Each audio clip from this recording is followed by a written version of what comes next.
Fiza dapat teruskan kehidupan, dapat balik keyakinan diri, dapat balik semangat, macam-macam jadi. Fiza macam mati hidup balik, mati hidup balik, mati hidup balik. Kunci dia, be your own best friend. Okay, be your own best friend. Support diri sendiri, bagi kata semangat kat sendiri, naikkan semangat sendiri, naikkan semangat diri sendiri, support diri sendiri.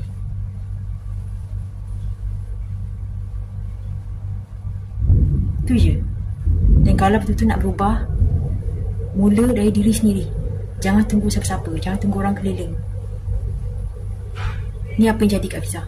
Kalau Fiza masih tunggu pujian, perhatian, kata-kata semangat daripada orang lain, Fiza takkan buat apa yang Fiza buat sekarang. Fiza masih dekat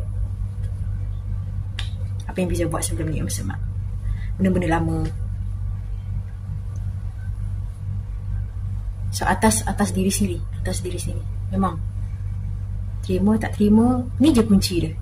Diri sendiri rasa nak berubah, nak jadi lebih baik daripada sebelum ni, nak jadi orang yang lebih baik, jalan yang terbaik, memang kunci dia diri sendiri. Sebab semua orang semua orang ada mindset sendiri, ada fikiran sendiri, ada idea sendiri, ada jalan kehidupan tersendiri. Tak sama.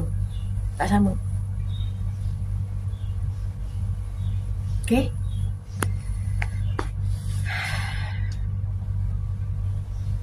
Ni kenapa Fiza suka buat video.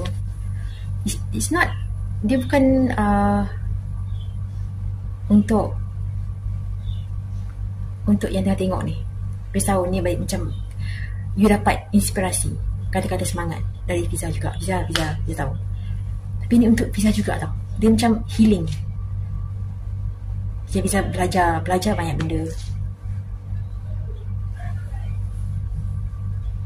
Saya belajar banyak benda dan Fiza share. Dan ramai sebenarnya yang lalui benda yang sama. So